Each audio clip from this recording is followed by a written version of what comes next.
Hello, everyone, and thank you all for joining us today. I'm Michael Hobson, the Diversity, Equity, and Inclusion Officer with the City of Lansing, and I would like to extend a heartfelt welcome to all of you joining us today for the Cities of Lansing's Human Relations and Community Service Department Racial Equity Fund informational session.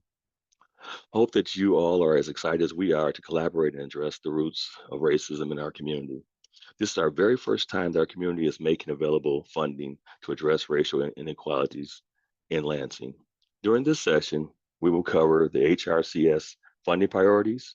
We'll look at some demographic information from the Michigan League of Public Policy Spotlight, and also go through the racial equity funding application, highlighting particular due dates and goals, objectives, and some sample steps for the application. Also, for those who have specific application questions at the very end after our Q&A, we will have an opening of the application and kind of go through different segments for you to help you with your questions. Also, as I mentioned before, we will have a Q&A at the very end, but if you do have questions during the session, feel free to go into the chat and we will try to address those at the very end so we can make sure that we have people leaving this session feeling totally informed and knowing what we're doing as far as with the grant. Now, to receive funding for the City of Lansing the Racial Equity Fund, agencies and programs must meet the following criteria. You must be a BIPOC, which means Black, Indigenous, and other people of color-led organization or organizations serving BIPOC communities, or projects or initiatives that address racial disparities and promote equity within the community. You must demonstrate operational capacity that includes necessary financial and human resources to implement the proposed program of service and strategic plan to sustain programming after HCRS funding expires. That means we cannot be the sole provider of your funding for your project. If you are a previous grantee, you must have a history of performance and contract compliance, demonstrating timeliness and accuracy in reporting expenditures of funds, consistent with the contractual budget, successful completion of contractual objects, and the evidence of achieving proposed outcomes. Applicants who do not have their 501c3 status must partner with an organization who has a 501c3 status in order to be considered. You must provide services in one of the following areas. So this is very important because when you do your application, you are going to have to select an area in which you want to provide a service. That's access to health and wellness, economic stability, inclusion of people with diverse abilities, inspiring arts and culture, sustainable environment, or thriving youth and families.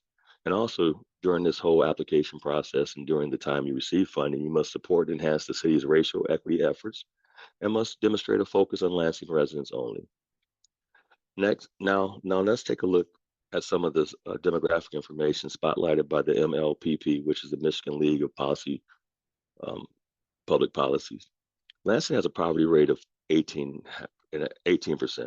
with 23% of the families having a household income of $25,000 or lower. So that's very important when you're deciding on what services you want to provide, that you address some of these inequalities in our environment and also in our city, with 7% of the residents who do not have any form of health insurance in our city. So Lansing also has a very high rental rate, of which 47% of the residents are renting, with 42% of those households spending 35% of their income on their housing. So it's important that we try to address some of these economic disparity that we see within the community.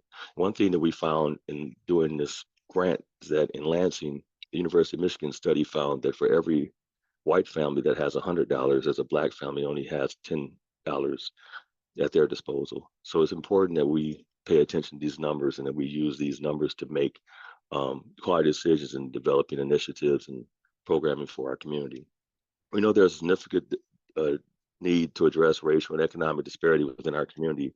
This is where you and our community partners and agencies come to assist us in tackling these issues. Next, Amy Crank will share with you the application and the application process for the Racial Equity Fund. Thank you, Michael.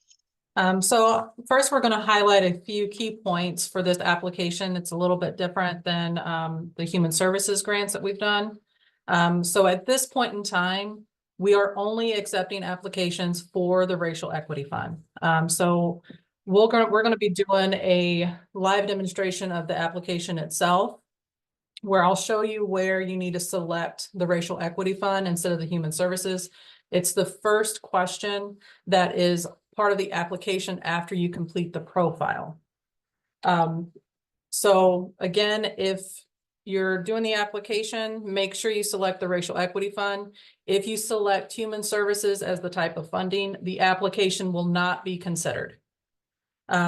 Next is that the organizations that are not a 501c3 for the Racial Equity Fund only may apply as long as they're teamed with a nonprofit that has that status.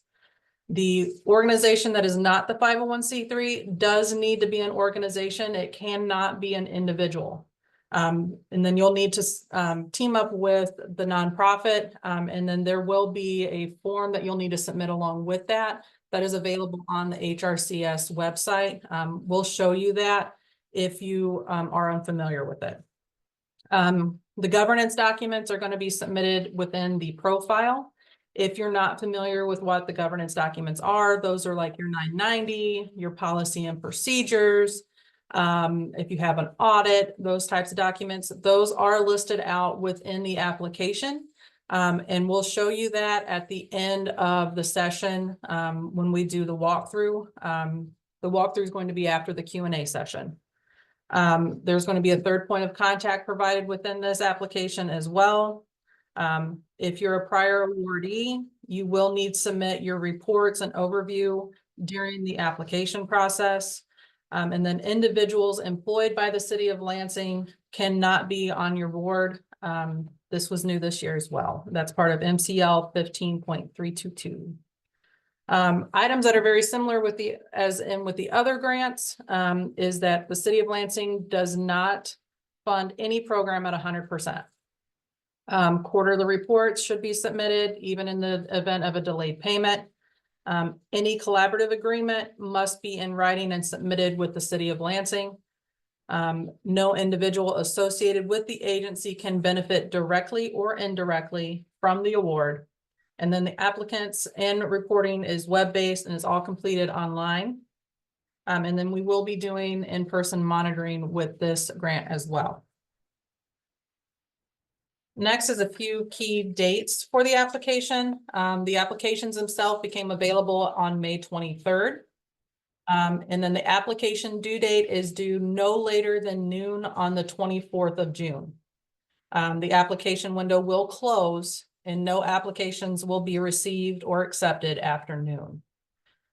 It's important to note too that if you're submitting an application, if you do not submit the required governance documents, those applications will not be accepted either. If you feel that one of the items being requested in the governance documents does not apply to your organization, you must supply a reason why it does not. If it's simply you don't have it created yet, that will not be accepted as a justification for not submitting. We will be offering additional technical assistance by request. You can contact our office if you do need assistance. We also have additional resources and information available on our website. So next we're going to talk about the goals. So when you're completing your goals, you want to ask yourself a couple questions. Like, what do you ultimately want to accomplish through your program for the participants? What difference will that make? Goals should be broad, general, global, abstract, and visionary. And then you'll also want to make sure that your goals relate to your needs statement.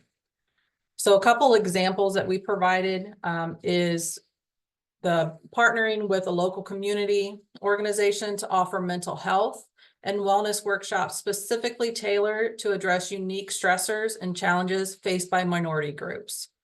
Another example would be to develop culturally relevant parenting education workshops and support groups to address systemic barriers and strengthen family bonds within the diverse communities.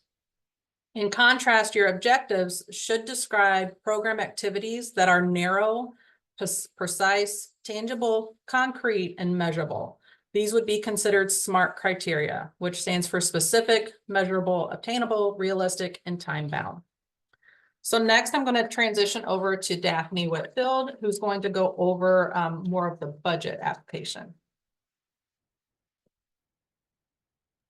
Good morning, everyone. I hope the information that you've received so far has really given you a basis to start building on how you're going to do your programming. But the thing that I want to reiterate more than anything, because we have people that are here in the session that have received funding from us and in our other area of funding, and then I can see that we have people that are new as well, is that it's going to be vitally important that you pay attention to the dates that things are due, and that you pay attention as well to what the expectation is in terms of your documentation and stuff that you need, because in times past, when we have had people submit their documentation or whatever is required, if there were mistakes, we would take the time to help them out.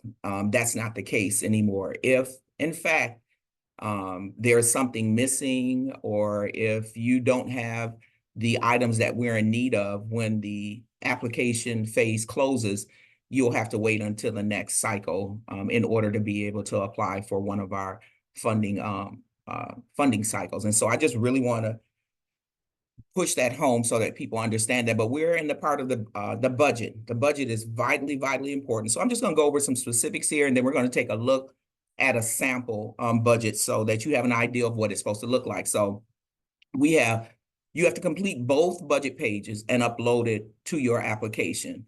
So within these budget pages, we have already put in the formulas that will calculate the amount and the cost for you, so you don't have to do anything.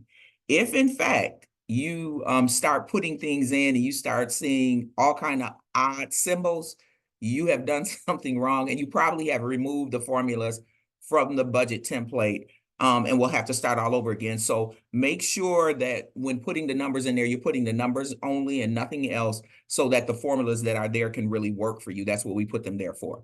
Again, the City of Lansing does not fund 100% of any project or program. You're going to see that when you look at the second budget page. There's a sample list of organizations, because you should be soliciting others in terms of asking for assistance for you to help with the project, that your upcoming project. So we should not be the only ones. And we're going to be looking on that second page for those funders that are going to be helping you out as well. Number three, any city grant funds intended for another agency must be noted. That's where that collaborative agreement that Amy spoke of, that we do have on our website, is really important. You have to submit it. It has to be submitted on that agency that you are contracting with, letterhead with both of the director's signatures, and it has to be submitted and uploaded with your application. So all of this documentation is due at the time that your application is being submitted. So this is not the application process is not a quick, fast, in a hurry. I've had some people tell me it takes them like an hour or so, because you have to have documentation prepared, and then you got to sit down and think about your goals and objectives and your outcomes.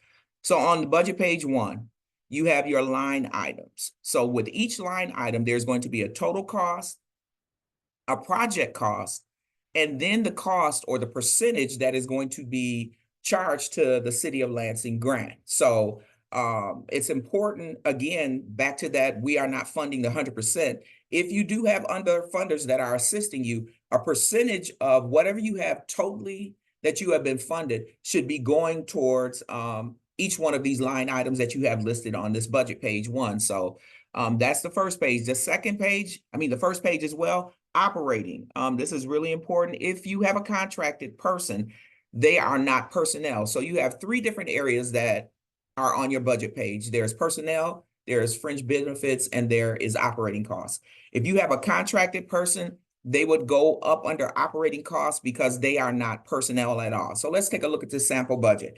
As you can see, if starting off in the staff area, you have a case manager. You see that they have listed that the salary for this person is $41,600. That breaks down into 2,080 hours at 40 hours a week. They have allotted $20 to come out of the funding for the City of Lansing. Their total cost is going to be $8,320. The City of Lansing is covering $6,000 of that. So that's how specific you have to get in terms of you breaking down how the monies that we are giving you is being allotted towards your specific programming. If you have fringe benefits, you see as well, they went into the case manager what's being covered by unemployment, healthcare, how it's being broken down in terms of project hours per position, and then what is being charged to the grant. For your operational costs, they have down food, they have youth education, TV, telephone, internet. All of these specific things have to be considered and be given a lot of thought. So when it comes to the table, it matches and it all calculates out the way that it's supposed to. Because when we get it, we're going to be going over it again to make sure that it calculates out properly. So it's really, really very, very important, because each step of this application, should there be something that is not placed in the application properly, and we have to get in contact with you because there's an error, really impedes the process of us getting you to the next process, which is our contract, and getting that to you so that it can be signed and we can actually get the money to you and you can start doing your programming. So that's that in a nutshell in terms of the budget. And so what do you do after you have been awarded? Yay! The second page tells you everything that has to do with your budget in terms of the other areas of industry that might be giving you funding. You have United Way, you have the county, you have events, you have individual donations. You might go to Border Water and Light has a foundation, Granger has a foundation, Consumers Energy has a foundation. So if you get money from those specific areas, they should be listed here, and the total project amount, along with us, the city of Lansing, and the amount that we would be giving you. And so once you're done with this second budget page, the next thing that you should be considering, what do I do if I get my letter? Congratulations from the HRCS. You have been awarded $20,000, no, I said $50,000 for your project. So the next thing that you should be really considering, and this should be done immediately, if the award amount that you have asked for differs once you receive your award letter, you're going to be required to submit a new budget. That should be done immediately, so that we get it and so that we can start processing your application for your contract to be done. So once your contract is created and we get it to you, it has to be signed, that an updated budget attached to it, and that is going to be required by September the 30th of 2024. What we need you all to know is we have deadline dates, but that does not mean that that has to be the last day that you turn it in. We say that because Murphy Law happens. If anything could go wrong, it does. So we need you to consider that when you're putting your application in, when you're forwarding information to us, that it gets to us, if you can, better earlier than late. We do fund in 2 payments. Once we receive your signed contract back and we take it through the process to make sure that everybody signs it, we automatically go through the process of sending it to finance, and we get you that first check out. Once you have done and completed your first quarterly report, we take a look at it as a team, we review it. We go over your financial spending, we go over your program progress. We look at how well you're doing in terms of meeting your goals, your objectives, and your outcomes. And if you are hitting it on point, then we send that second check out to you. Every single one of our awardees that receive money from HRCS are required to do quarterly reports. They are mandated. They are due October the 20th, January the 20th, April the 20th, and July the 20th. I like to recommend those that I manage, that you put it on your calendar, that you do a reminder a month out, you do a reminder, 2 months, a week out, so that you can make sure that you get it to us on time. These are the things that we look at. If you have received funding from us before, we are going to have to look at the way that we've received your quarterly reports and how we got your information back when we're considering you for this fund. So it's vitally important that you get your information into us at the appropriate time, because as an agency, we are a fiduciary. And as an agency, once we receive you all stuff, we have to report out to our leadership and to city council and those that help us to manage the funding so that it's available to you all, and to make sure that everything is going the way that it needs to be going. So make sure that you pay attention to the dates. Again, we are really, really excited about the whole idea of having this incredible fund. And we're looking forward to seeing the programming that you all are going to put together to meet the needs of the BIPOC community here in Lansing, Michigan. And so without further ado, if you got it's question and answers, if you guys have some questions, I know that we do have some that are in the chat. So I'm going to take a look at them real quick. I saw the first one, I think, come through. Hold on 1 minute. Let's see. So I thought it was Dominique. So your question, Dominique Brace, was if you partner with a 501c3 to apply, do the grant funds go to them directly if awarded or to the actual organization that is being applied? That is really good. I didn't. So the contract is to the organization that receives the funding. So if your organization receives the funding, that's really good. I had never thought about that.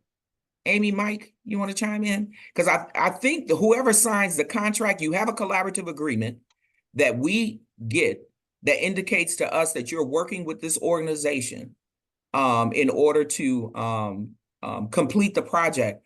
But the contract that when it's signed, it is for the organization that is actually on the contract. So my assumption is that the money is going to go to you But because the the contract is with you. excuse me, but Daphne, but remember the 501c3 will function as a fiduciary, so Oh, they're the they're function. fiduciary. Yeah, Okay. so they're the Okay. They're the fiduciary. So fiduciary. so Okay. either it's going to probably be both people, or it'll be to the person who's financially responsible. Okay. Yeah, because they're the ones that's why we are opening it up to To the the community as we are. 501c3. Yeah. Okay. So Okay. that's why they I have to forgot about partner. So that. that's part Okay. of their partnership agreement will be part of. So how they do that would be how they do it, but the fiduciary person will be the 501c3 organization. They're going to be the fiduciary. Okay. And then the collaborative agreement is what binds them to one another and makes the 501c3 the actual fiduciary. Yes. Gotcha. Okay. All right. Did that answer that for you, Dominique?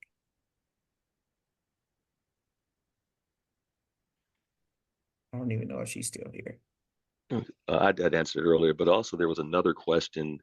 A person mentioned that their board is made up of BIPOC members, but their CEO is not. And just in that stipulation of the what the priority is given to support organizations that are BIPOC-led organizations, organizations that support BIPOC communities, but also projects or initiatives that address racial disparity and promote equity within the community. So that's three different kind of categories we're looking at. So I don't know if I went through that too fast or whatnot when I did the description, but that provides, you don't have to have a BIPOC board to be able to support those racial disparity and or programs that promote um, equity within the community kind of programs. Okay.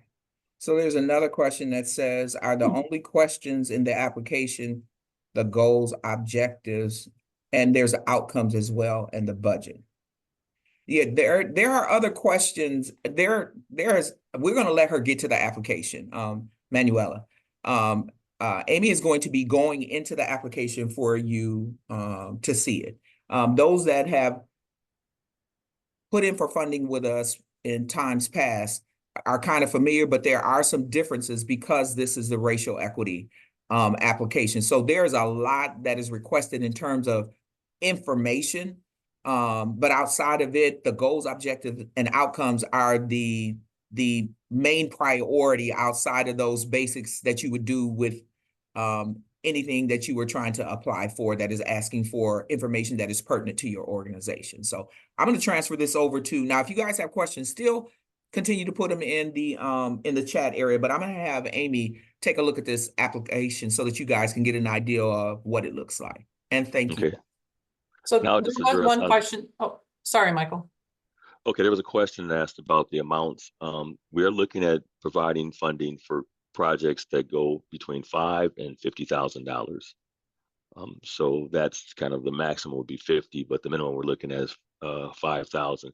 As Daphne mentioned before, if you do happen to get awarded an amount that is not what you asked for, you will have to reconfigure and redo your budget so it'll fit that amount that you will be funded for. Our goal is to fund as many innovative, creative programs as we possibly can, but of course, we will not be able to fund every program or every opportunity that is submitted. So when you do your application, and I put this in the chat, think of this as being it is a competition, so you want to be as thorough as possible, and you want to make sure that you answer every question and read every description and question that we have in its entirety. It's not a quick application. It's not something that you can just quick apply for. You are going to have to sit down with information and have all your ducks in a row, and it may be even advantageous to you to go through the application and to kind of prepare yourself to be able to sit down and complete the application. Go ahead, Amy. So there was another question about the quarterly reports, the due dates on that. So the due dates on the quarterly reports does not change based on when you receive funding. They are October 20th, January 20th, April 20th, and July 20th. So if you have not received your check yet by the time the due date is for the quarterly report, it is still due. So I just wanted to make sure that we kind of reiterated that. Because I think that was a question that was up kind of further into the chat. All right. I think that's the only one that I've seen. So right now I have up the application portal for the within WiseHive. So there is a link to this on our website. It would bring you right to this page. It's highlighted right here. Only the racial equity grant is open for application. So again, if you submit an application for the human services grant, it will not be considered. So this is the main page. I already have a profile set up on here. So it's going to go to a different, well, not a different page, but it'll go to my main profile. But we're going to go into the profile itself too, so that you can see that. Hopefully. Okay. So for those of you that have never applied before, it will bring up this profile. So you will need to enter your agency's name, address, the basic information, director name, if there is a different address for them, second contact, and third contact. You'll also need to put in the tax identification number or the EIN. Then these documents here. So this is a list of the governance documents. So it's your 990. I have it as NA because I didn't have anything to upload, but you would be selecting yes. You would select a file, and then it would bring up and you would upload it right there. If you have a 990, but you don't upload it, and you just put in A and you list, we'll upload later or need help to create a 990, your application won't be considered. You should be entering all of the information in and uploading all of the documentation at the time of the application. If you do not, and you are putting into the notes that you will be creating it at a later date or something along those lines, your application will just not be considered at that time. So these are a list of the documents that are required. If you feel that it does not pertain to your board, then you will need to explain why. So let's see, that one just came up. So if you have applied in the past this year, so if you've already applied for the 24-25 grant cycle that was for the human services grants, and your documentation is already uploaded for that and it's valid and it's current, then no, you won't need to update your profile. But if anything is out of date, because we do look at those governance documents. So for example, if you put in a liability insurance that expired last year, you don't have the correct documentation. So we would recommend have the city of Lansing listed. Yeah, it should have the city of Lansing listed on it as well. So I would recommend, even if you have applied in years past, that you still go into those documents and into your profile to make sure everything is still current. Now, if you've applied prior years and you didn't apply for the 24-25 grant cycle for the human services grants, There are other documents that have been added that are now required. So what's going to happen is in your profile, it will show red and it'll say you have to update. You cannot submit an application until your profile is updated. So you won't even be able to open the application. So do you mean the total amount of funds available completely, or just the total amount that you're able to apply for? The maximum amount that you can apply for is 50,000. That's the most that will be provided.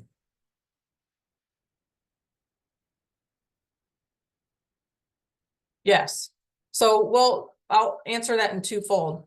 So if you have a program that costs 100,000, we don't fund any program 100%. So if you have a program that is 100,000, there should be other funding sources that you're using other than just relying on our funds. Because if we get a budget and the whole program is strictly what you're asking us for, that's not a sustainable program. We're there to support, not to sustain.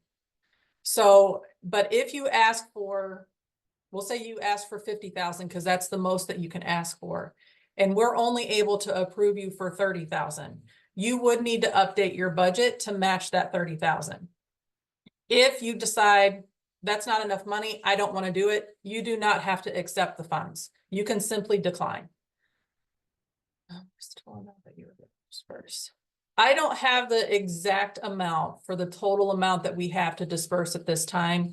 It is within our charter for the racial equity funding that we use a certain percentage. Michael, do you know the amount or the percentage that we use?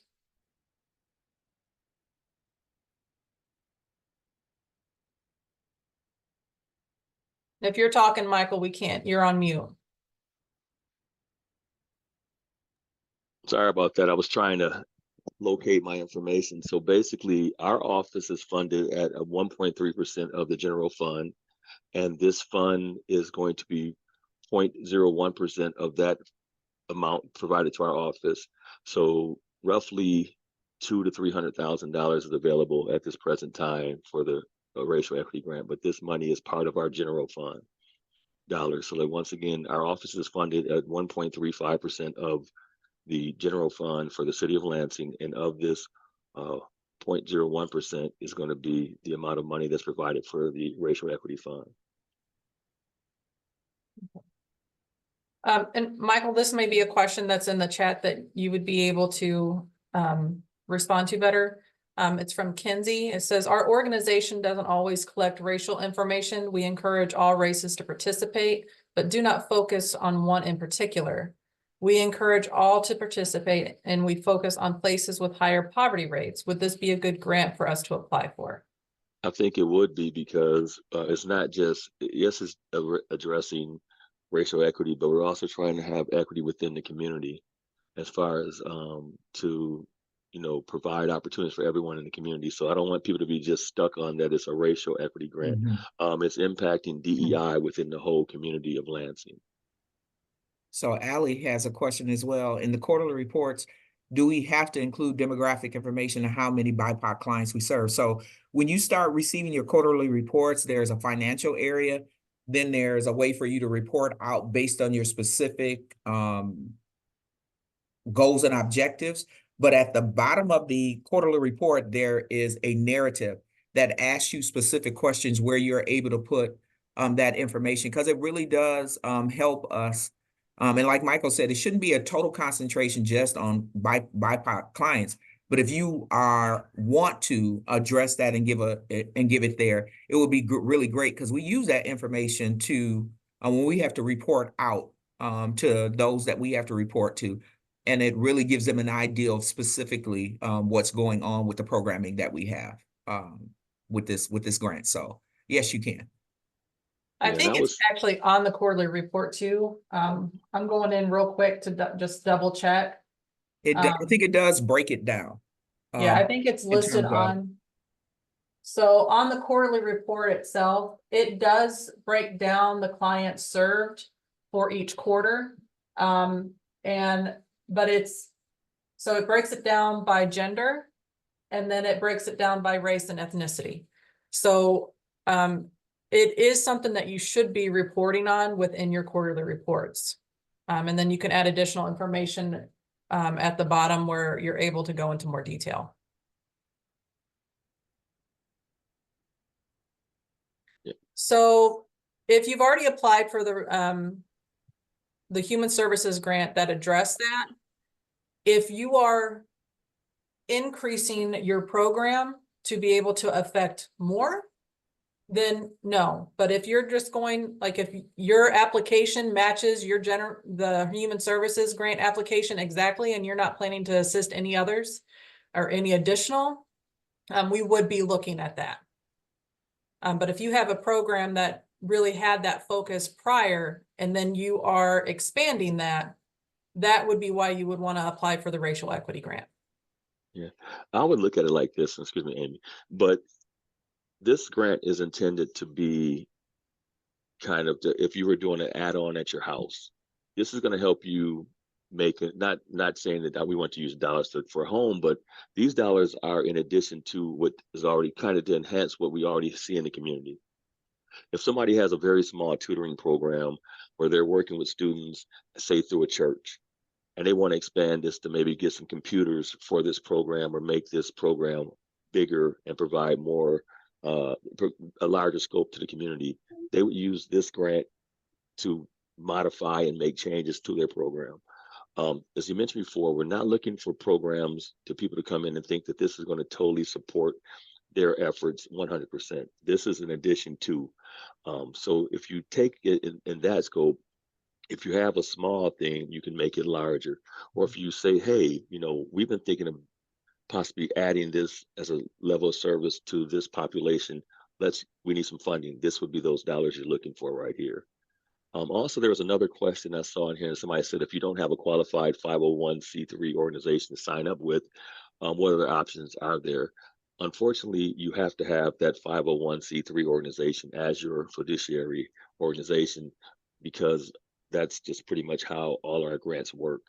Because the one thing we don't want to do is, basically provide money for a private organization that may take advantage of these dollars and may not have the impact on the community that we are trying to serve. So there's another question about funding being used to build the organization's capacity.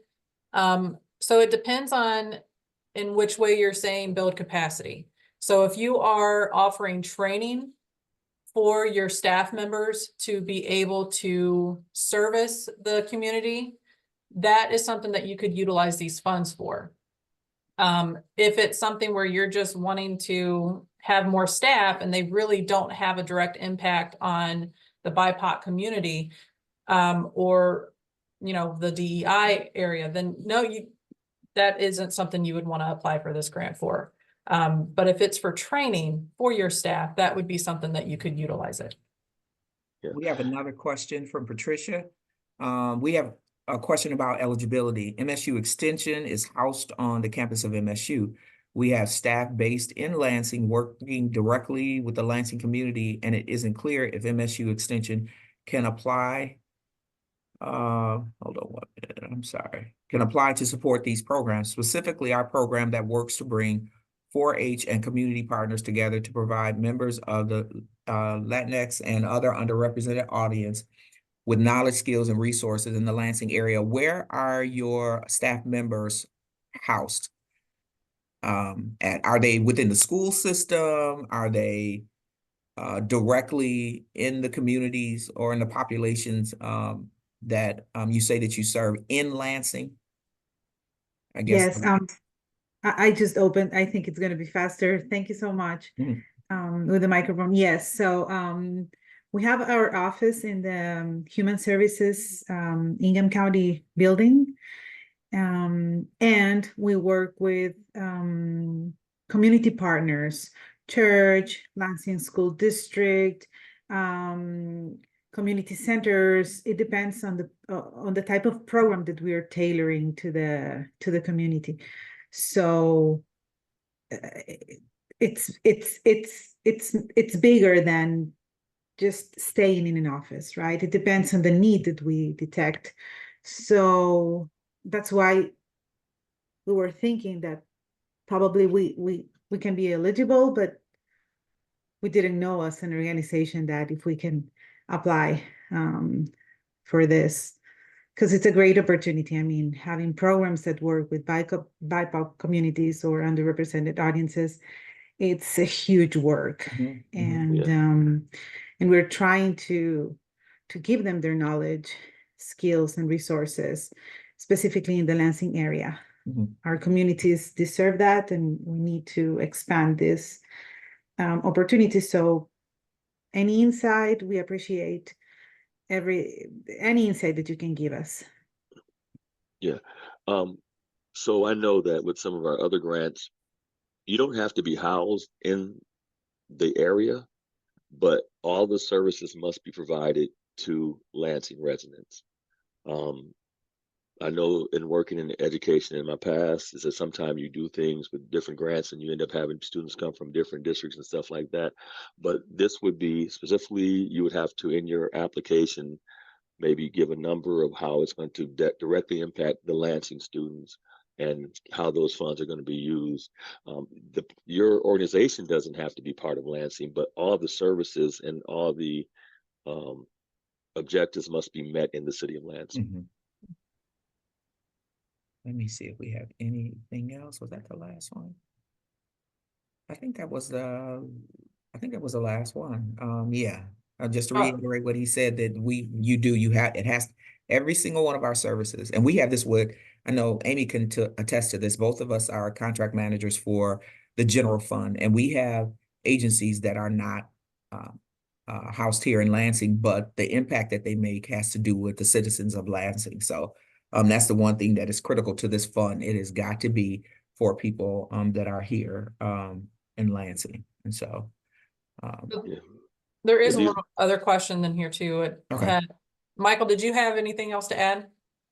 No, just that the main thing is that these are Lansing taxpayers' dollars at work, so it's important that every dollar benefits the residents of Lansing. So that's, we have to always be, and we're stewards of those dollars. And our goal is to really have as many innovative, creative approaches to dealing with this disparity and trying to address these roots of racism within the community. So our goal is to have all you apply and to provide us with, as many opportunities for the community as possible. So even when I say it's a competition, our goal is going to be able to try to spend and try to put dollars in as many hands that are going to actually have change within the community.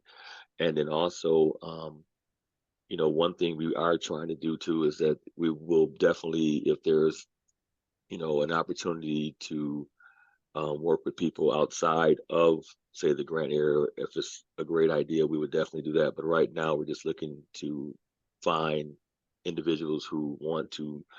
A lot of people always say, hey, what are you all doing? What are you all doing? So now it's like, what are we all doing? It's not just the city government, it's the community and the city government coming together and working together. So there was a question from Allie. It says, if we have a large community project such as a community center, but it is going to take a few years for the project to take off, if we already have commitments from community partners and can get signed commitment letters, could we apply for this grant? So I guess I would have a question on whether or not you would be intending to use the funding for like infrastructure, or is it for planning of the programs?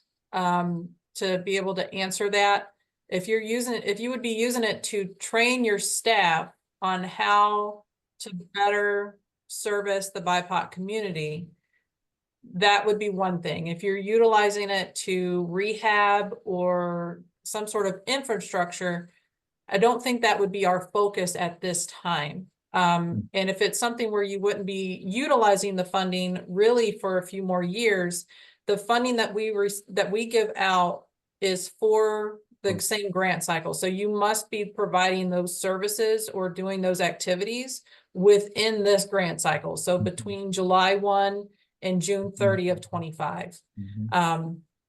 If you want to come on and provide more information, you're more than welcome to, or if you want to put it in the chat, or if it answered it, whichever way. I'm going to read the next one real quick, and unless Ally, unless you'd like to come on.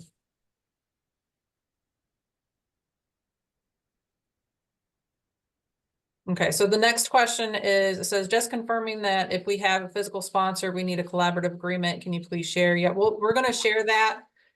When we're going through the application, we kind of got sidetracked with the questions, but I will show you where that's at. Okay, so Are there any questions that we missed? I mean, I guess I would just ask because I don't want anyone to feel like we did not get to them because it did fill up with a bunch of questions. I know I tried to answer a few, wrote it wrong, and I do apologize for having I think I put too many numbers in one of my responses. I actually deleted that. It's the battle of the bad eyes, I guess I'll say, with the small letters. So Ally did reply. It says the contractor would pay for the infrastructure. We would more use it for community input on what we should include in the community center. I would say this. I don't know that would be something that we would focus on as a priority, but we would never discourage anybody from applying. Yeah. So we would recommend you still apply, provide what you're looking to do, because it may be something that on paper or in the application is described differently, and it's something we would want to focus on. But if it's just to do surveys for what should be provided in a couple years, it may be something you would apply for actually doing the services in a couple years, apply for the funding. Yeah. But again, we would recommend anybody that wants to apply. So I hope that answered. And then there is another question from Ed. It says, I'm not sure if this question was already answered, but as we list funds provided by other organizations, can the sponsoring organizations be one of the funders? Also, can the grant funds be used for a one-time event, or does it have to be for an ongoing project? So you can use it for an event. We do have some agencies that use their programming in the summer and stuff like that. It doesn't change when your reporting is due, though. So if you utilize all of your funding, we'll say in July, it doesn't mean that you don't have to still submit your quarterly reports, even though your funding is done, because you should still be seeing some activity afterwards, even if you're no longer using the money. So you should be still seeing your impact. So yes, you can use it for a one-time event. And then, do you mean if your fiduciary is a sponsor as well? Is that the question? I'm assuming so. Well, yeah. So if thanks for answering the question. If the fiduciary is the sponsor, then, and so in other words, if we are a 501c3 organization. So as a 501c3 organization, can we provide some of the funding for the actual project itself? In other words, I'm sorry. Yeah. If you can give, it seemed like you were about to clarify. If you could go ahead and clarify on it. Yeah. So if we have a project that costs $100,000, and we are putting up $50,000 of that $100,000, and we're asking your group for the other $50,000, is that possible? Yeah, I mean, it doesn't have to, because we're asking you to, you don't have to use our dollars to fund the whole project. That's not even the intent, especially if there's a gap. But I think a lot of it's going to be in the verbiage and when you explain your project in your application. That's why even when Daphne was explaining that the application is very important, be very detailed, be very thorough, and make sure that you explain.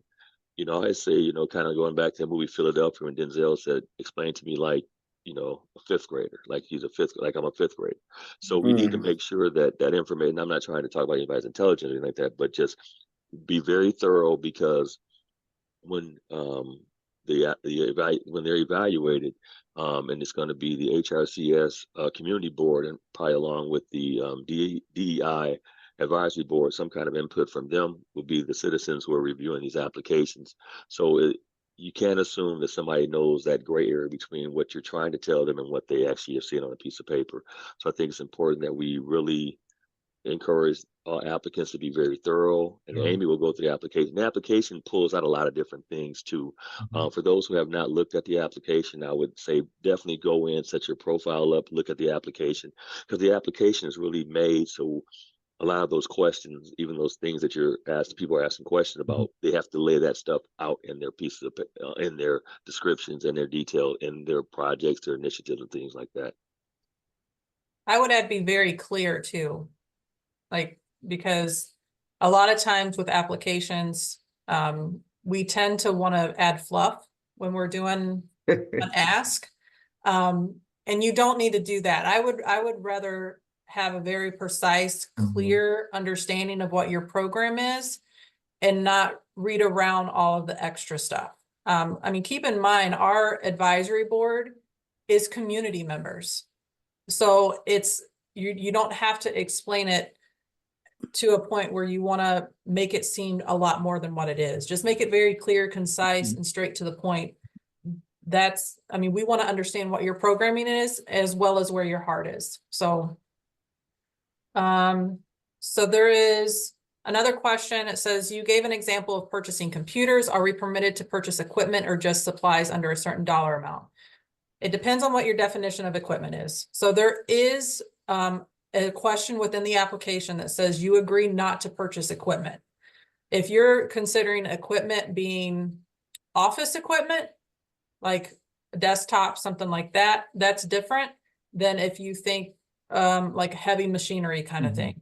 So it depends on what your definition of equipment is. But you would need to be able to provide justification on how that equipment affects the BIPOC community. Okay. So there was, it says, I think the wording you are looking for is general fund or individual donors. I often put that on the application point. If you have more than one project, can you apply for each project? Yes. It would be a separate application for each project. One of the main differences, if you've applied for our grants in the past, is you can only apply for one category per application. So yes, you can submit more than one application, but it's for one category for each application. So Sophia said, our organization is just getting off the ground. Many of our community partners are providing donations and supplies and time instead of directly supporting us financially. When we apply, if we do not have any secondary financial supporters outside of the grant, would we be able to, at the very least, list companies we are reaching out to, or should we focus on securing at least one source of funding outside the grant before we apply? So the application window is June 24th. So you have, what, 18 days before it closes. So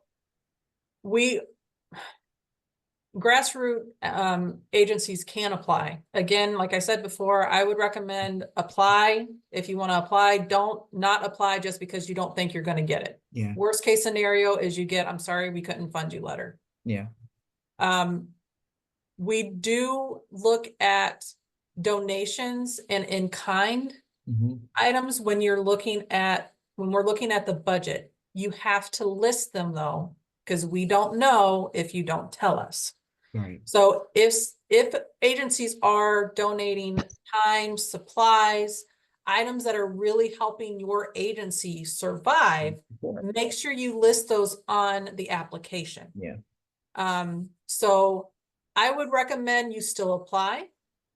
Make sure you submit all your documentation and all of your governance docs and all of that, answer the questions and apply on time. But yeah, we do look at different types of donations and not just the physical aspects of it. Yeah. Okay, so I'm going to get back to the application and we can watch the chat for additional questions. So again, this is the governance documents, LAR reports, bylaws, financial procedures. So these have to be uploaded and supplied to us for your profile.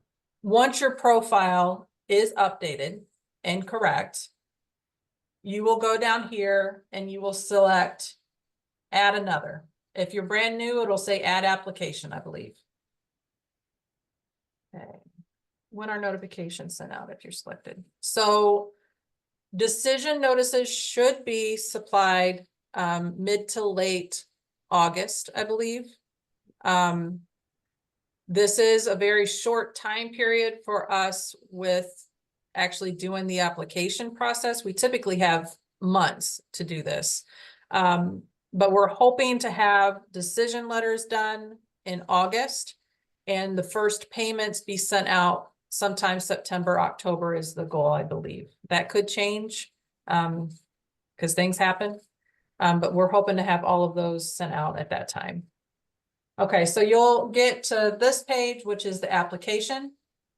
You will open it. And this is what the application itself looks like. So there's some key information here. The first question is select the grant program type. I'm going to reiterate it again. You must select racial equity. If you select human services, your application is not going to be considered. It won't even be reviewed because there are specific questions that populate because you select racial equity that have to be answered. We won't be going back and asking for people to correct it. If you submit it as human services, you can apply next year. So you'll list the name of your program, whether or not this program has received funding. So this, with the question regarding human services that kind of addressed the racial equity, if you receive funding for that program, even if you're asking for funding the first time through racial equity, you would still select yes here. And then you would be putting the year that you receive funding for the program. If it's a new program that your agency is doing, you would just select no, and then this would be no as well. The next is your program category. You will select one of these 6. You cannot select multiple on this one. It is one category for each application. So you would select where you're going with it, which category you want to use, and then you'll enter the contact name. I'm going to be putting test on all of these because we want to get through this. Okay, so program number, and then these are some of the questions. So the first question is, in a few words, please describe your agency's capacity and experience to effectively implement the proposed program. State the qualifications or staff persons who will manage and implement the program. So what we're looking for here is who's your leader, who's your director, who's going to be doing the program, and how do they qualify to actually run that program? If they have a doctorate in human services or something like that, or they have 15 years in DEI, or they have lived experience or something along those lines, you would want to put that in this section. It is limited to 250 word count. So again, you don't have to add a bunch of extra words to get your point across, to be clear and concise. Yeah. We recommend if you need to, you can put it in like a Word doc to do the word count to make sure everything that you want to say is actually said. Yeah. But 250 word count here. The next is your needs statement. So you're going to describe the unmet community needs that your proposal is intended to address. So if you have data or references that you want to use to support this, this is where you would include this. Right. This too is limited to 500 words. So again, please get to the details, get to the information that you want to make sure is included. So need statement. The next is your overall project aim. So this is like a very brief synopsis of your program. This is limited to 50 words. So you'll want to make sure you get to the meat of your program right here. So you can identify specific missions or goals here if you'd like to, but again, 50 words or less, make sure it's in there. This question is specific to the grant, and it's how does this program address systemic inequalities and biases that contribute to the root causes of racism? There is not a limit on this, but again, you'll want to make sure that you get to the point and make it very clear and concise here. The next question is, where will the program operate? Typically, this is the agency address. However, if it's not, so if your agency works and they deal with different groups in different areas of the city, just make sure you put where you're going to be running the program.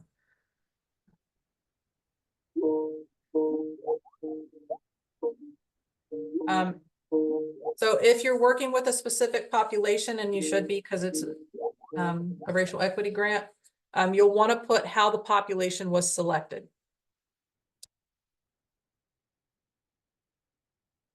Next is describing the services and staffing. That's pretty clear.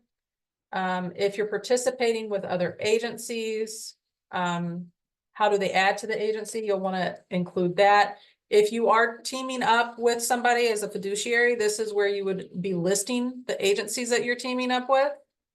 The time frame for your program, the expected benefits, and then examples of successful strategies that your organizations or partners have used to engage and support the BIPOC communities in Lansing. So we want very specific here, examples, what you did and what the results were. That's what we want to see here. Okay. So for the next section is where you're going to be getting into your goals and objectives. You would list your goal here, and then how many objectives you have for that goal. You can have up to 5 for each goal. So you would list your main goal, the objective, the outcome, and your evaluation method. This should be very clear on how you're going to be seeing results and how you're going to test for those results. So if you're taking surveys before and after, that sort of thing, that's where you would want to put it in for your evaluation method. If you have a second goal that you want to include, you can. You would just click yes, answer the questions, and you're going to get asked the same question again. I believe you can have up to 5 goals per category. Let's see. So the next one is going to be off of your sustainability. So if you intend to continue the program after the funding is exhausted, you would say yes or no, and then describe. We like to see that you're going to continue the program. So just as an FYI, you should have plans to do so.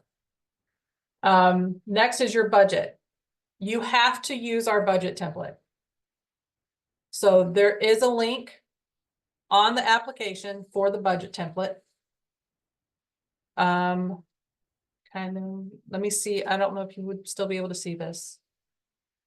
Can we, Daphne, can we still see the budget template? Okay. So it has the guidelines. It has the sample budget that was included in the PowerPoint, and then your actual budget. You would submit all of this. Again, don't go in and delete any of the formulas. And then make sure you fill out the second page. Okay, once you have that, you'll save it, download it to your computer, and then you'll upload it here. You'll select file, and then you'll go in and you'll upload it here. And this is back to the application, Daph? Okay. You'll put in your total amount requested. Again, you can apply up to 50,000. And then you're going to answer whether or not you're going to subcontract with another agency. So if you are, you will upload the collaborative agreement. So we're going to go into our website. So this is the HRCS website here. You can click on grant applications. And then it is.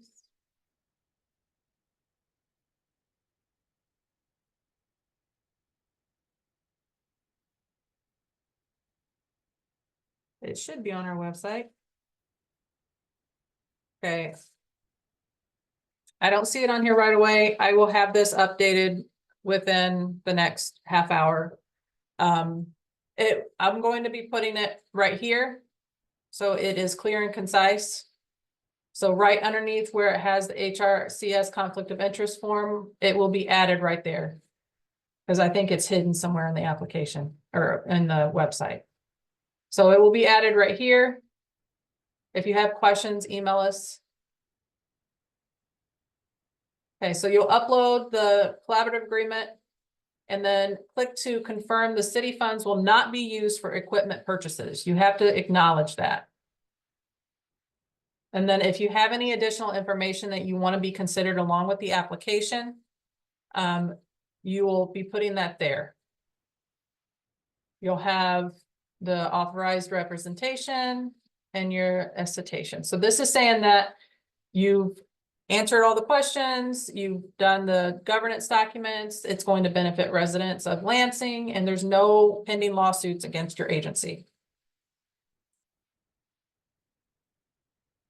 Okay, so these all have to be put in. So we're going to just go through.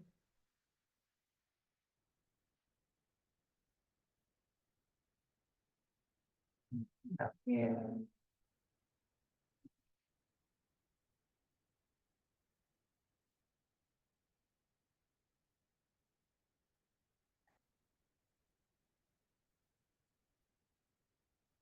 So, Vicky, we go by the definition from the state, and I believe equipment.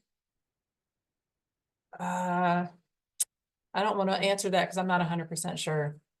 I believe they use equipment though for like more of the heavy equipment items. And I Yeah, think it's over 2,500, but I'm not 100% sure on that. But we can provide that information. Yeah, we're going to be You'll put- doing an update on the question and answer form that is on our website right now for this grant. And we're going to be utilizing the questions that's been asked in the chat. So if you want to check with that, I would say by next week, we should have that updated. But we go by the state definition. There we go. So federal rules are over $5,000 per item with a usable life of over a year. So that sounds correct. We will confirm that. Vanessa, we are recording this and it is going to be available on our website. The PowerPoint is already up on our website. Okay, so once you have all of this filled out, you're going to mark complete. If you didn't upload something, it will tell you this field is required. So we're going to go in, I'm going to save that, and then I'm going to go down, mark complete again. If you filled everything out that is required, you will get this section. It'll say application complete. You are not submitted yet. right. So this is just letting you know you've done everything on your application that you're supposed to do. You have to go up and hit submit. Please know, once you hit submit, you can't make changes.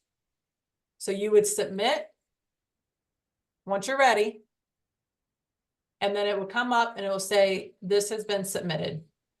You can view your application. So you can go in, you can print it off if you want to print it off and give it to other individuals in your agency, but you can't make changes to it. Mm-hmm. So once you're done with that, you can go back to your home page and it'll show this is the application. These are under review. So these applications here are all applications that I have submitted. I'm waiting for answers on those. This is an application that is in progress. I haven't submitted this. I haven't completed it. These entries have been submitted. No further action is needed at this time.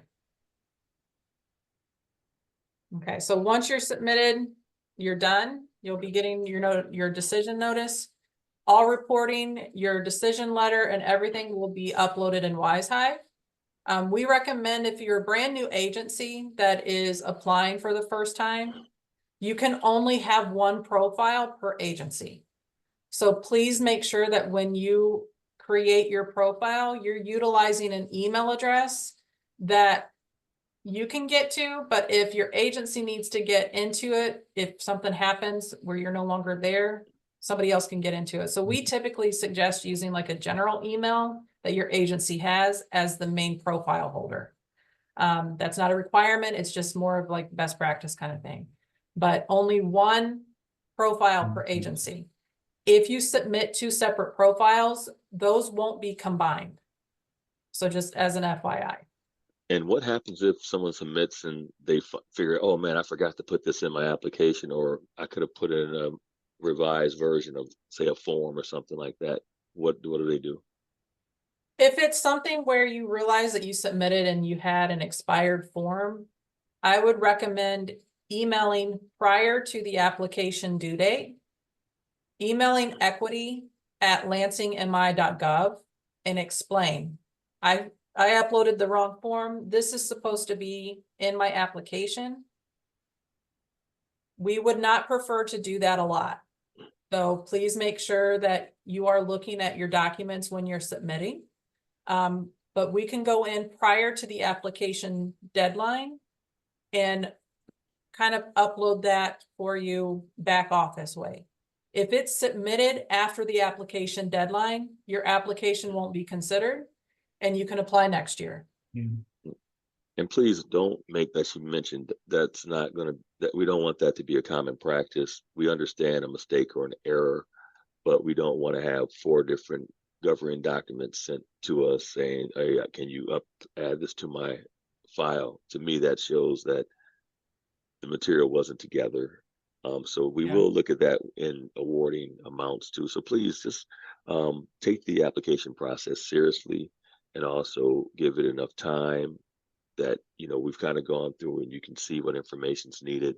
And from even going through your application, if you don't submit it, you can see what stuff is needed. So please just make sure that it's pretty thorough, and gives us the great opportunity to review your project, your initiative, your organization, so we can provide funding for you. Another thing I just like to add as well, I really like to suggest, when you're going through the application process, when you're done, Amy just mentioned that you can make a copy. So when you have that list that shows what you're in need of, I really suggest that people make a copy of everything, put it in a binder, so that this is an HRCS application. This is really the template for the application, so that when it comes time, I have everything in there and I can look at and highlight what may have been outdated, but I pretty much have an idea of what I'm going to need every single time. And this is something that we've come back to, throughout this whole training, but there have been times that we've had to spend months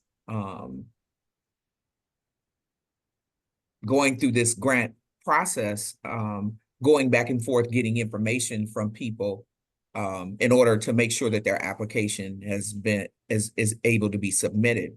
And because it takes a lot of time, that's why we're really trying to, on the back end, say, hey guys, when you sit down, really be mindful of, putting the application in.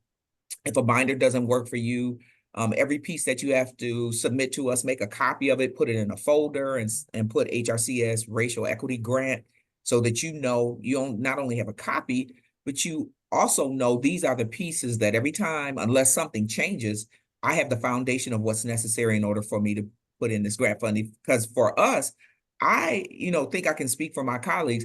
I'm really, really looking forward to reading you all's applications and seeing exactly how creative you're going to be in terms of what you're going to do in programming to meet the needs of the citizens of Lansing. So for us, when we get past all of this technical stuff, it's really fun to see what you all are doing and the work you do. We appreciate you. I think often, and Amy and I talked about this past year, we went out to all of our general fund organizations. We spent a month going to 60 different programs.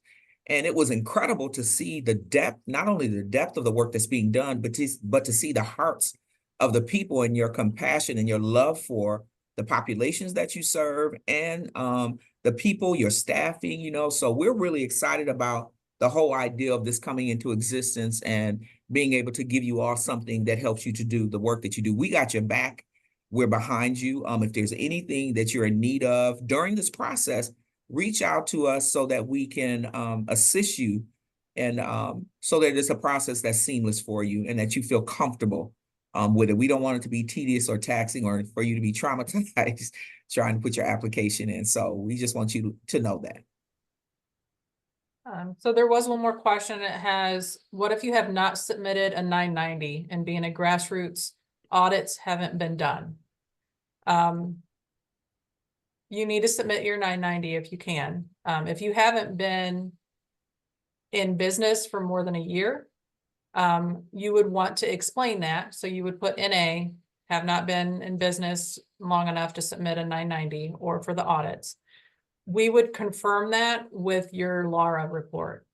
So you should have already submitted for your business information though. So we do look at the LARA website to confirm that. But just provide an explanation as to why it doesn't pertain to you. And then submit what you have. And then one thing I know, and still come on the planning stage, but any funded organization or group, we are planning on having a, I guess, a kind of a display, or just kind of holding an open house where the community can see the different programs and the organizations can kind of best practices kind of explain what they did with the racial equity fund, so we can make sure that we're stewards of the community. So we're going to make sure that the partners all are able to, explain their programs and their projects to the community, and also be able to highlight some of the good things and good work they're doing for the community. And for the small, the grassroots, I've heard that a lot in the chat. We don't want you to feel intimidated. We're so excited that you have stepped out to meet the needs of the population that you are serving. And with what Michael just shared about us having times that we come together, we really want the agencies to be able to educate and assist one another. Those that have been around for a while really have things that you could learn from them. That's the thing that we found when we went out this year and did our monitoring. There's so many ways that these agencies, you all can benefit from just being in each other's presence, showing your best practices, what you've done, how you've gotten over hurdles. And so the community things that we put together for you to come out, we really want to push, you making yourself available to come out and to commune and to fellowship with one another, because there are invaluable things that you have as resources, as human beings, experiences that you have that are going to be valuable to one another as we all work towards doing the work to meet the needs of our the people of our community. So look forward to those dates and coming out and being with us. We really want everyone to be there to support one another. Yes, and feel free to reach out to any of us. I don't know if you all can hear me. I think my speakers tried to switch up, but feel free to ask questions along your journey as you get your application information together. So please just take the opportunity to, have your questions answered. We'll also upgrade the Q&A, as you mentioned before, in the website. The presentation is available. All our contact information is available. And just know, for the grassroots organization, no one has a hand up being an existing or traditional or a program that has a history with the city ahead. They don't have any kind of head start ahead of you. We're looking for quality. We're looking for, not saying the people with a history don't have quality, but we're looking for an opportunity to include you all in this process. So that's why we decided to open it up to so many different people. So that's when we say, when people don't have a 501c3, they can go find a partner. And then, hey, or you could even approach a partner and say, there's this opportunity. I think that there's a gap in the services that you're providing. Why don't we look in doing this? So we just want and encourage you all to be creative, and also to apply. And this will be a fund that's available every year. Like I said, this is our first year, but these dollars are available every year. So there's one more question it has. Is there somewhere online where past recipients of the grant are listed? So this is the first year that this grant has been available. There is a list of recipients for last year's human services grant. But this is the first time this has been offered, so no, there is not a list of who received it. Once the application process has been completed and there has been awardees notified, we'll be putting together a list of who is being supported from the racial equity grant. Yes, this is the first time that Lansing is offering this, but it's not uncommon throughout the country. In the state of Michigan, Washington County actually has a racial equity grant. The city of Cleveland, Tampa, Florida, Grand Rapids also has one too.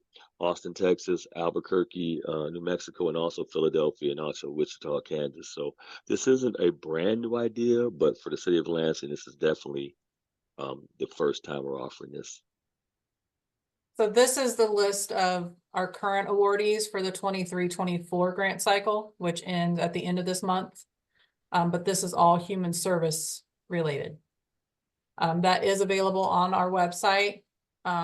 So if you're on this page here, it is right here underneath current awardees.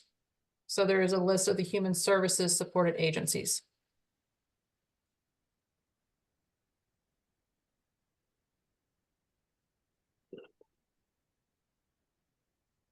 Okay, we want to be respectful of everybody's time. So if you have any last minute questions, please put those in the chat.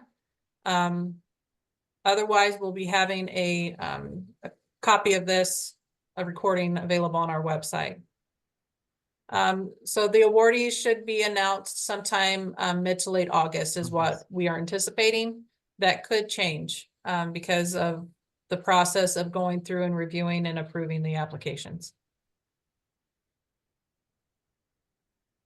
As Amy said, we just want to thank you all for giving us the time today and also participating in our webinar. We'll be honest, we didn't think we'd probably get over 20, 25 people, and we had 81 or 82 people sign up, and at the highest, I believe we had 53 was the largest number I saw, unless somebody saw something different.